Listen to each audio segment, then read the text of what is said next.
Okay, so the question on my mind today is what is the first financial trap that people tend to get themselves into? And to my mind, the first financial trap that people get into is a car and a car payment. Now, you've heard me talk negative before about having a car payment, and there is lots of reasons behind that. But one of the big ones is it's one of the first things that it's one of the first possessions that people tend to become a slave to. And I realize that that is some very strong language, but it is the truth. Typically, a car loan is a 5 to 8 year commitment.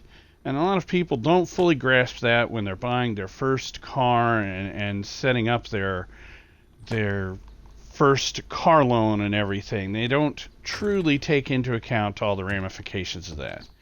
As an example, I've got lots, but my neighbor across the street, their son picked up a car. One of his first cars happened to be a Beamer. Not my first choice, but he had only had a job in his chosen profession.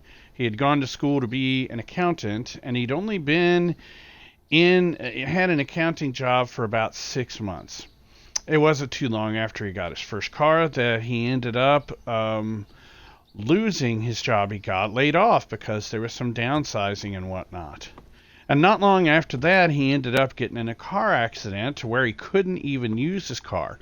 So he was saddled with a car payment, no job, and ultimately that car got repoed.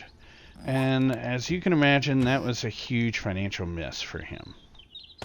Well, that's just one example, one of the many reasons why I'm not a big fan of a car payment, especially when you're first starting out.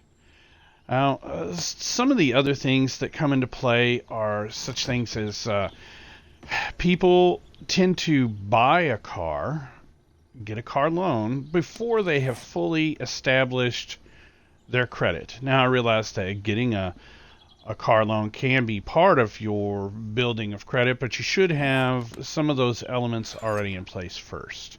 You should have already gotten a credit card, started working on that.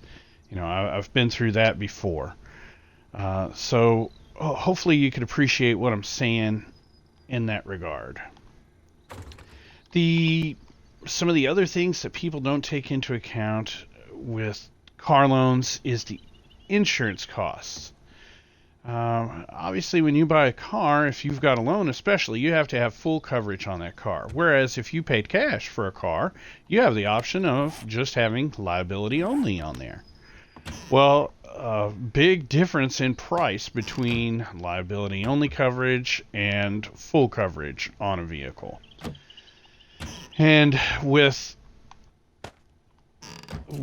that, people don't take into account that could be an extra couple of $1,000s a year out of your budget. Early on, when you're only making $20,000-$30,000 a year, that is a huge deal. That is $150, almost $200 a month. And to have something like that have an impact on your budget, something that was avoidable, I might add. Well, that's a bit of a nightmare in my book. And then one step further, one other thing that people don't tend to take into account is the cost for taxes and insurance each year. Because these things only occur each year or every other year, they're easily overlooked when building your budget. And they can be kind of a significant thing. Taxes and titles and fees, they can add up to easily $200-$300. Well, a lot of times that's a huge dent when you've already got everything else mapped out as far as your budget is concerned, or heaven forbid, if you're one of those poor individuals that are living check to check. So the question becomes, what can you do to avoid the financial trap? Well, don't buy a car based on looks. Don't buy a car based on feelings. Save up some money to buy a car. Set aside, have 2 or 3 grand, and buy a car that's 2 or 3 grand to start out with.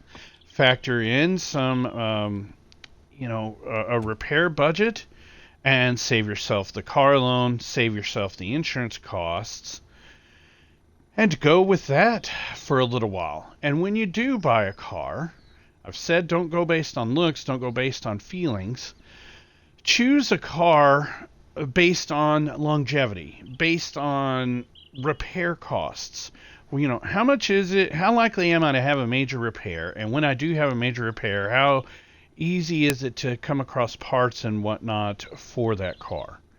If your car is considered a luxury car, if your car is like a Beamer, where it's not everywhere on the roads, well, then you know the parts are probably going to be a little bit expensive. Same with Volkswagens, pretty much any German engineered car.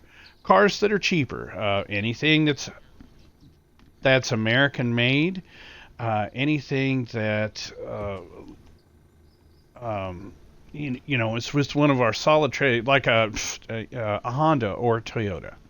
And as a matter of fact, when it really comes down to it, some of the cheapest cars to own and operate and to do repairs on that last the longest are Hondas and Toyotas.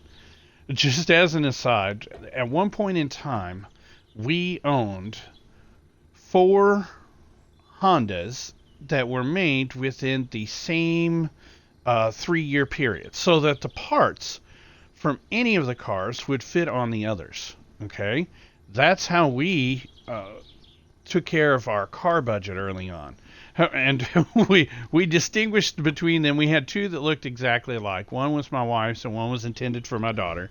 She ended up not taking advantage of it. And then we had a green one and a white one. We literally had a fleet of Honda Accords at one point in time. And that's the kind of thinking that saves money, saves heartache. You know exactly what to expect as far as insurance costs, as far as title and fees. Nothing is a surprise to you when that is what you're doing. Are they the flashiest cars? Nope. Are they sports cars? Nope. Because those type of things tend to cost you more when it comes to insurance, especially.